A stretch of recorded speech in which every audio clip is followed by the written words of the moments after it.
మరియు మేము ఇశ్రాయేలు సంతతి వారి నుండి వాగ్దానాన్ని తీసుకున్నప్పుడు గుర్తుంచుకోండి, అంటే ఓ యూదులారా, మేము తౌరాత్లో ఇశ్రాయేలు సంతతి వారి నుండి మీరు అల్లాహ్ తప్ప మరెవరినీ ఆరాధించకూడదు, ఎందుకంటే ఆయన తప్ప మరెవరూ ఆరాధనకు అర్హులు కారు అని వాగ్దానం తీసుకున్న సమయాన్ని గుర్తుచేసుకోండి.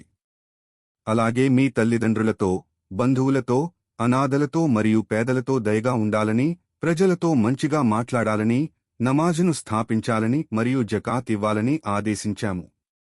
కాని ఈ వాగ్దానాన్ని అంగీకరించిన తర్వాత వారిలో కొద్దిమంది తప్ప మిగిలిన వారందరూ వెనుదిరిగారు. మీరు కూడా మీ పూర్వీకుల వలె అల్లాహ్ ఆజ్ఞల నుండి ముఖం చాటేసేవారే. జలాలైన్, అల్బఖరా 83.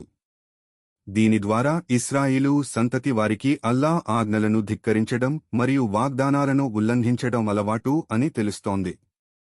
తల్లిదండ్రులతో మంచిగా ప్రవర్తించడం మరియు తల్లిదండ్రులతో దయగా ఉండండి.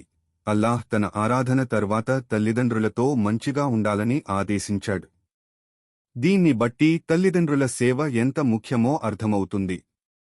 వారికి ఎటువంటి శారీరక లేదా మానసిక కష్టం కలగకుండా చూడటం, మీ సంపద మరియు శరీరంతో వారిని సేవించడం, వారితో ప్రేమగా మరియు గౌరవంగా మాట్లాడటం, అహసాన్, మేలు చేయడం కిందకు వస్తుంది.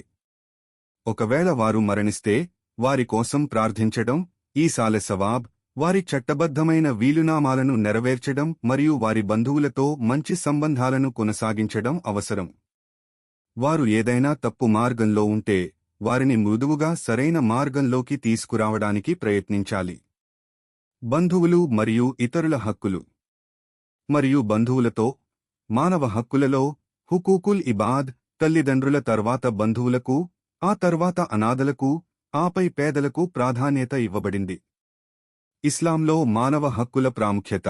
ఈ ఆయత్లో ఇతరుల హక్కుల గురించి చెప్పడం ద్వారా ఇస్లాంలో మానవ హక్కులకు ఎంత ప్రాముఖ్యత ఉందో స్పష్టమవుతుంది. హదీసుల ప్రకారం ఒక వ్యక్తి అల్లాహ్ హక్కులను, నమాజ్, రోజా నెరవేర్చినప్పటికీ ఇతరుల హక్కులను ఉల్లంఘించడం వల్ల నరకానికి వెళ్లవచ్చు.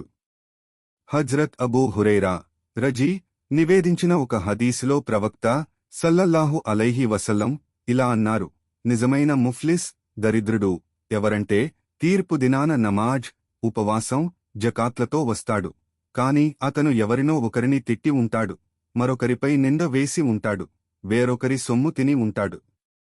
అప్పుడు అతని పుణ్యాలు బాధితులకు పంచబడతాయి. ఒకవేళ అతని పుణ్యాలు అయిపోతే బాధితుల పాపాలు అతనిపై వేయబడతాయి మరియు అతను నరకంలో పడవేయబడతాడు. ముస్లిం షరీఫ్. మంచి మాటలు చెప్పడం మరియు ప్రజలతో మంచిగా మాట్లాడండి.